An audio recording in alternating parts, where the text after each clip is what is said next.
The letter arrived unsealed, its edges worn from many readings. Eliza Davenport unfolded it carefully, her eyes tracing the familiar handwriting of her mother, a woman she had not seen since childhood. My dearest daughter, though the imperial court calls you princess, I write to you as a mother who has held your absence like a wound that never heals. The emperor, your father, has permitted this correspondence after years of silence, perhaps because his own mortality now weighs upon him. I have heard whispers of your beauty, your kindness, your intelligence, all blossoming without me there to witness. I pray this letter finds you well, and that someday we might meet again, though I dare not hope too fervently. Eliza folded the letter, tucking it into the pocket of her dress. Through the palace windows, she could see the cherry blossoms beginning to open, painting the imperial gardens in delicate pink. The Meiji era was ending, her father, Emperor Matsuhito, was dying. Your Highness. Lady Rumiko bowed deeply. The Imperial Council awaits. Eliza nodded, smoothing the silk of her kimono. Though born of an English mother and Japanese father, she had been raised purely in Japanese tradition after her mother was sent away. Her very existence had been kept nearly secret, the forgotten princess, a reminder of the emperor's brief, scandalous love affair with a foreign diplomat's daughter. The council chamber fell silent as she entered. 12 elderly men regarded her with expressions ranging from curiosity to poorly disguised contempt. Princess Eliza, Lord Tanaka said, bowing stiffly. We have discussed your father's condition. The physicians give him 3 months at most. And my brother, she asked, referring to Crown Prince Yoshihito. A hesitation. The Crown Prince's health is complicated. There are concerns about his fitness to rule effectively. What they didn't say, what everyone knew, was that her half-brother suffered from neurological conditions that made his ascension problematic. Yet tradition demanded a male heir. The emperor has requested to see you, Lord Tanaka continued. Privately. Later that afternoon, Eliza knelt beside her father's bedside. In his prime, Emperor Matsuhito had been a formidable figure who had transformed Japan from an isolated feudal society into a modern nation. Now, his once powerful frame seemed to disappear beneath the silk bedcovers. Eliza, he whispered, his voice thin but commanding. I have failed you. No, father, I have, he insisted. I sent your mother away to preserve appearances. I kept you hidden like a shameful secret. Yet you have grown into the strongest of my children. His papery hand reached for hers. Things are changing. Japan must change with them or be left behind. I have made arrangements. Arrangements. His eyes closed briefly. You have received your mother's letter. Yes, father. She will arrive next month. I have granted her permission to return. His breathing grew labored. And I have amended my will. You will not rule, tradition would never allow it. But you will have position and power to guide your brother, to serve as Imperial Advisor. It is all I can give you. Before she could respond, a commotion arose outside the chamber. The door slid open to reveal Lord Tanaka and a tall foreign man in Western dress. Forgive the intrusion, Your Majesty, Tanaka said, bowing deeply. The British emissary insisted on immediate audience. The stranger bowed with surprising grace. William Young, Special Envoy of His Majesty King George V. I bring urgent matters regarding the Anglo-Japanese alliance. Emperor Matsuhito's eyes narrowed. You arrive unannounced during my private audience. Forgiveness, Your Majesty, the man said in nearly perfect Japanese. But there are developments with Russia that cannot wait. The emperor sighed. My daughter will withdraw. No, William said quickly, then composed himself. That is, if Princess Eliza is to be Imperial Advisor, as I've been informed, perhaps her presence would be valuable. Eliza's eyes widened. How had this foreigner learned of a decision that had only just been shared with her? Her father studied the Englishman for a long moment, then nodded slightly. She will stay. What followed was a tense discussion of military movements along the Russian border, potential threats to Japanese interests in Korea, and British concerns about the balance of power in Asia. Throughout, Eliza noticed William Young watching her when he thought she wasn't looking. When the audience concluded, Eliza followed the Englishman and Lord Tanaka into the corridor. "Mr. Young," she said in English, causing him to turn in surprise. "How did you know of my appointment before I did?" He smiled slightly. "Your reputation precedes you, Princess. Not as forgotten as you might believe." "My reputation?" "For intelligence, discretion, and remarkable insight into both Eastern and Western thinking. Qualities much discussed in diplomatic circles." He bowed again. "I hope we'll have opportunity to speak further. These are precarious times for Japan." With that cryptic statement, he departed with Lord Tanaka, leaving Eliza wondering what information this foreigner had that she did not. That evening, a second letter arrived, this one sealed with unfamiliar wax. Princess Eliza ***, forgive my forwardness this afternoon. There are matters I could not discuss in the imperial presence, information about factions within your court that seek to undermine your position before it is even formalized. I have intelligence that may be of use to you, but it cannot be safely delivered through official channels. ***, if you wish to learn more, send word through the groundskeeper of the West Garden. He will arrange a meeting. Your servant ***. William Young ***. Eliza burned the letter immediately. A secret meeting with a foreign diplomat would be scandalous at best, treasonous at worst. Yet the suggestion of court intrigue against her rang true. She had always been an outsider, her very existence a reminder of Western influence that many conservative factions resented. For 3 days, she debated her response.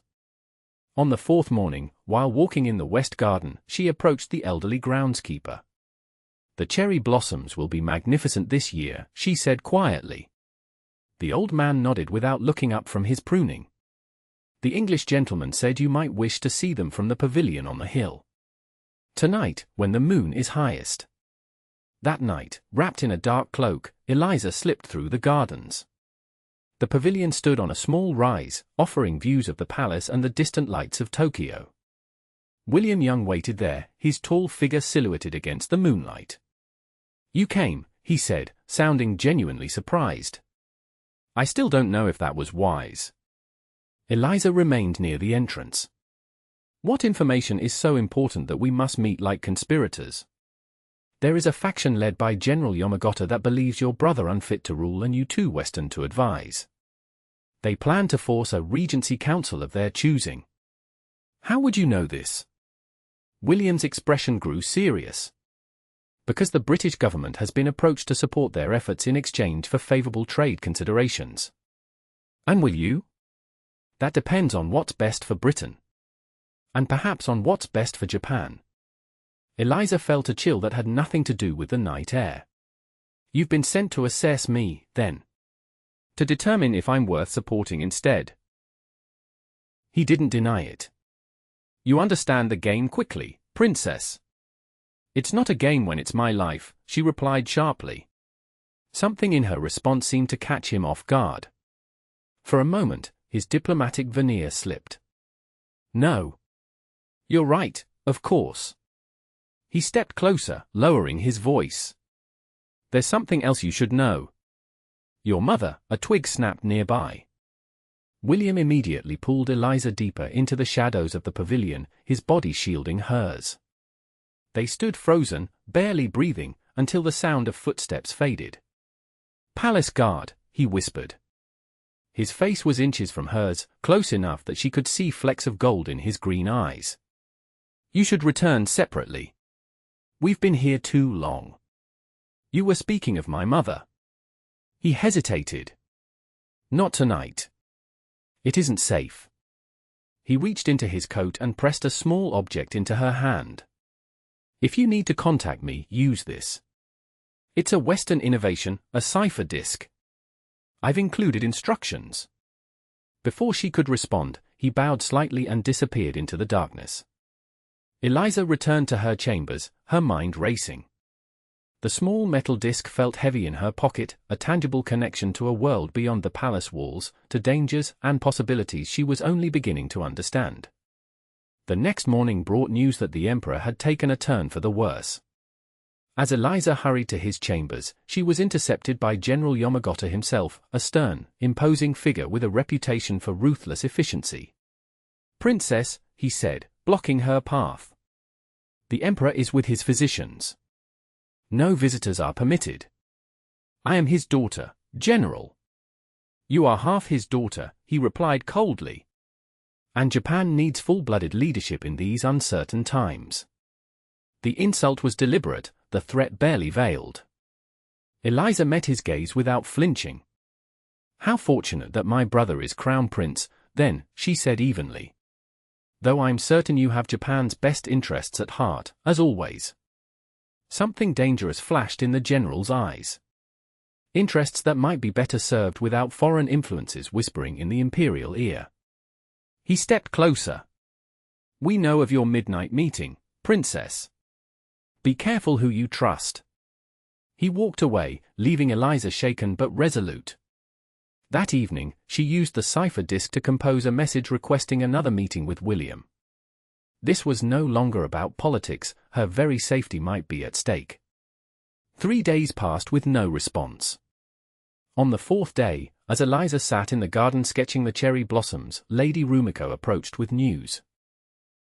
"A ship has arrived from England, Your Highness. Your mother is aboard." Eliza's pencil stilled. "My mother? She wasn't expected for weeks." "There's more," Rumiko said hesitantly. "She is accompanied by her husband, Lord Harrington. And they have brought their son." "Their son?" The words felt hollow in Eliza's mouth. "I have a half-brother." "Yes, Princess." "And?" Rumiko lowered her voice. "The British diplomat, Mr. Young, met their ship. They appeared familiar with one another." The implications were clear. William had known about her mother's arrival and hadn't told her. What else was he concealing? The following day, a formal reception was arranged. Eliza stood beside the Crown Prince as Eleanor Davenport, now Lady Harrington, was announced. She was a tall, elegant woman with Eliza's same auburn hair, now streaked with silver. Behind her came a distinguished older man and a young man of perhaps 20 years. Eleanor's eyes found Eliza immediately.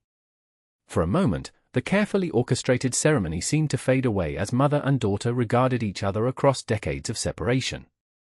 "Princess Eliza," Eleanor said, her voice steady despite the tears that threatened.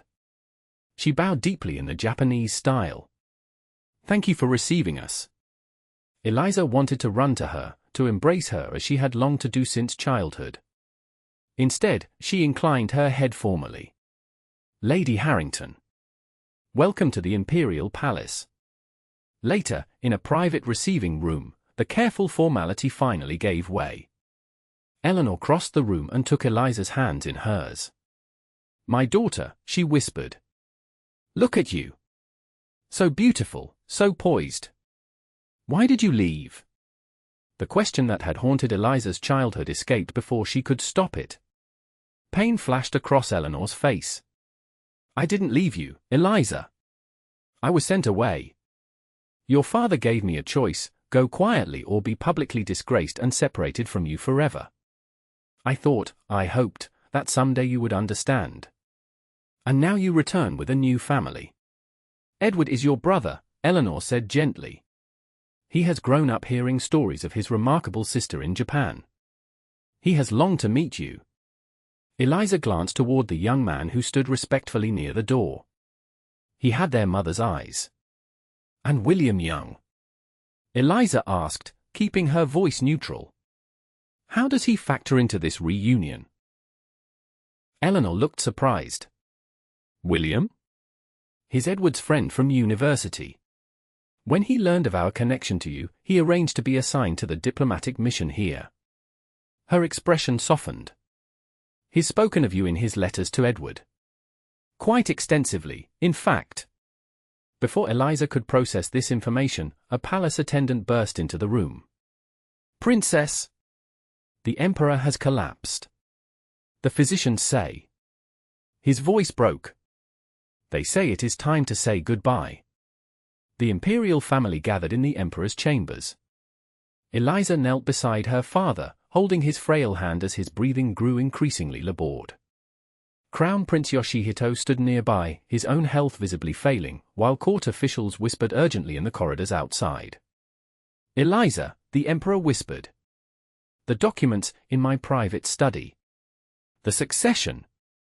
Save your strength, father." "No." His grip tightened briefly. "Trust no one. The future of Japan." His voice faded, and moments later, Emperor Matsuhito, the great modernizer of Japan, closed his eyes for the final time.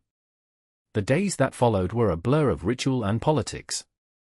Crown Prince Yoshihito was immediately proclaimed Emperor Taisho, but his first official act, appointing Eliza as Imperial Advisor, was met with resistance from the military faction. "A woman cannot guide imperial policy," General Yamagata declared during the first council meeting. "Particularly one with divided loyalties." "My loyalties are to Japan and my brother, the Emperor," Eliza replied calmly. "As are yours, General." The new emperor, already showing signs of the neurological condition that would eventually incapacitate him, nodded firmly. "My sister stays. My father wished it." That evening, as Eliza returned to her chambers exhausted, she found a note slipped beneath her door. "Asterisk the documents your father mentioned. They're not in his study. They've been taken. Meet me at midnight in the library." The Imperial Library was silent and dark when Eliza arrived. She moved carefully through the shadows, wondering if she had walked into a trap. "Princess." William's voice came from between the tall bookshelves. He stepped forward, his expression grave. "Thank you for coming. How did you know about my father's final words?" "I was with your brother when a palace servant reported them. The emperor wished to change the succession laws to allow you to rule if your brother proved incapable." Eliza felt her breath catch. "That's impossible. Tradition would never." "Your father wasn't concerned with tradition in his final hours. He was concerned with Japan's future." William moved closer. "General Yamagata knew of the documents. That's why they're missing. You expect me to believe that my father wanted me to rule? That he would overturn centuries of tradition? I believe he saw in you what others see," William said quietly. "A leader of exceptional ability, with unique perspective on both East and West. Japan stands at a crossroads, princess. The old ways are ending. Your father understood that." Something in his earnest expression made Eliza want to trust him, despite her suspicions. "Even if what you say is true, the documents are gone. Without them, my position remains precarious." William smiled slightly. "Unless we can find another way to secure your influence." "What do you propose?" "An alliance," he said simply. "Between Britain and Japan. Between you and me." Eliza stared at him. "What exactly are you suggesting, Mr. Young?" "A marriage." The words hung in the air between them. "A diplomatic union that would give you protection through British connection while reassuring the Japanese conservatives that Western influence would be properly managed. You speak of marriage as a political strategy." His expression softened unexpectedly. "Not entirely political, princess." He reached for her hand but stopped short of touching her. "I've admired you since long before we met. Your reputation, yes, but also your courage in an impossible position." Before Eliza could respond, the library door opened. Light spilled into the room, revealing General Yamagata and 2 Imperial guards. "Conspiracy in the darkness," the general said coldly. "The British diplomat proposing marriage to secure Western influence over our throne." "How predictable." "General," Eliza began, but he cut her off. "The emperor will hear of this betrayal immediately. Guards, escort the princess to her chambers. She is not to leave until summoned." As the guards approached, William stepped between them and Eliza. "This is a diplomatic incident in the making, General." "I am protected by diplomatic immunity, yes," Yamagata finished. "You will not be harmed, Mr. Young. Merely escorted from the palace. Permanently." Eliza met William's eyes one last time as the guards led her away. In that brief moment, she saw not calculation or diplomatic maneuvering, but genuine concern, and perhaps something deeper. For 3 days, Eliza remained confined to her chambers, permitted visitors only under guard. Her mother came, bringing news that William had been ordered to leave Japan within the week. The British embassy had protested but could do little without risking the alliance. On the 4th day, Emperor Taeish himself arrived, dismissing the guards with a surprising show of authority. "Sister," he said, once they were alone. "I know you did nothing wrong. The general thinks otherwise." "The general," he replied with unexpected sharpness, "forgets who is emperor." He lowered himself carefully into a chair, his movements already showing the stiffness that characterized his condition. "Father left letters. For each of us. I received mine after his death." He handed her a sealed envelope bearing the imperial crest. "Yours was given to me for safekeeping. I believe it contains what General Yamagata sought to destroy." With trembling hands, Eliza broke the seal and unfolded the letter within. "My daughter, if you are reading this, I have passed from this world, leaving you in a precarious position. I have watched you grow from afar, respecting the distance tradition demanded while privately marveling at your intelligence and strength. Japan must evolve or perish. The old ways alone cannot guide us through the coming century. You understand both worlds in a way no other can, born of East and West, raised in tradition but blessed with vision that looks beyond it. I have amended the imperial household law. While your brother must reign as tradition demands, I have created for you a new position, imperial regent with full governing authority should he become incapacitated. General Yamagata will resist, but the documents have been filed with both the Imperial Household Ministry and, secretly, with the British Embassy. You were never forgotten, Eliza. You were being prepared. Your father. Eliza lowered the letter, tears blurring her vision. He thought of everything. He did, her brother said gently. Including the possibility of a diplomatic marriage to strengthen your position. He smiled faintly. Father approved the British diplomat's request to court you 2 weeks before his death. William asked permission. Apparently he has been corresponding with Lord Harrington, your stepfather, about you for nearly a year. Father was impressed by his persistence. That evening, as cherry blossom petals drifted like snow across the imperial gardens, Eliza found William waiting at the pavilion where they had first met in secret. "You're leaving," she said, stopping several paces away. "I've been recalled," he confirmed. "General Yamagata's influence, though not as absolute as he believes. And yet you risked coming here tonight." William smiled. "I wanted to say goodbye properly. And to give you this." He held out a small wooden box. Inside lay an exquisite hairpin of jade and gold, designed in the traditional Japanese style but with subtle Western elements. "It was commissioned before I left England," he explained. "A presumptuous gesture, perhaps." "Very presumptuous," Eliza agreed, but she took the gift, turning it in the moonlight. "My father knew about you. He summoned me privately after I arrived. Questioned me thoroughly about my intentions, my family, my understanding of Japan." William's expression grew serious. "He told me that if I pursued you, I would need to understand that your destiny was here, not in England." "And what did you say?" "I said that destinies can be shared between worlds." He stepped closer. "I don't offer a life away from Japan, Princess. I offer a partnership between our countries, our cultures. Between us." Eliza studied him. "And if I refuse? If I choose to walk this path alone? Then I wish you every success, with my admiration unchanged." His voice softened. "But I would hope for the chance to prove that love and duty need not be separate paths." In the distance, palace lights flickered as evening rituals began. Eliza would be missed soon. "Return to England," she said finally. "Complete your diplomatic assignment properly. In 6 months, when my position is secure, write to me." She touched the hairpin. "And I will answer." 6 months became a year.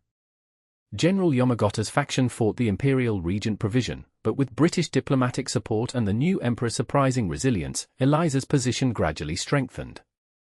She established herself as a bridge between tradition and modernization, earning respect even from former opponents. William's letters came regularly, not passionate declarations, but thoughtful reflections on governance, culture, and the changing world. Between the lines, Eliza read his unwavering commitment, his willingness to wait while she secured her place in Japanese history.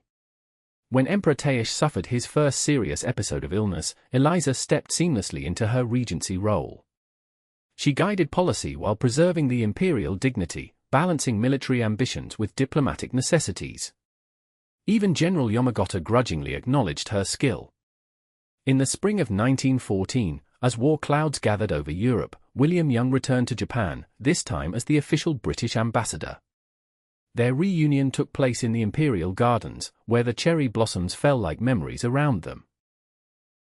"Ambassador Young," Eliza said formally, conscious of watching eyes. William bowed deeply. "Imperial Regent. I bring greetings from His Majesty King George V." Later, in the privacy of the pavilion where their story had begun, formality fell away. "You've transformed the court," William said, genuine admiration in his voice. "They call you the Steel Chrysanthemum. A pretty name for a difficult position." Eliza smiled. "And you?" "The youngest ambassador in British service, I'm told. A position earned through persistent interest in Japanese affairs." His eyes held hers. "Particularly one Japanese affair." From the pocket of her formal robes, Eliza withdrew a letter, his last, received weeks earlier. "You asked a question in this letter. I believe I owe you an answer."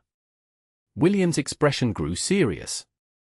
"Before you answer, you should know that war is coming in Europe. If you accept, our lives will be complicated by forces beyond our control." "When have they not been?" Eliza stepped closer. "My answer is yes, William. Yes to partnership. Yes to bridging our worlds." Their marriage the following autumn became a symbol of the Anglo-Japanese alliance, a diplomatic triumph celebrated in both London and Tokyo.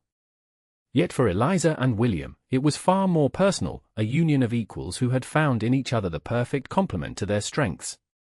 When Emperor Taesh's health declined permanently in 1921, Eliza assumed full regency powers, guiding Japan through the turbulent post-war years with wisdom that drew from both Eastern tradition and Western pragmatism. With William beside her, she navigated the treacherous waters of international politics while preserving Japan's cultural heritage. History would record her as the most beloved Empress Regent in Japanese memory, the forgotten princess who emerged from the shadows to lead with compassion, intelligence, and unwavering dedication to her people.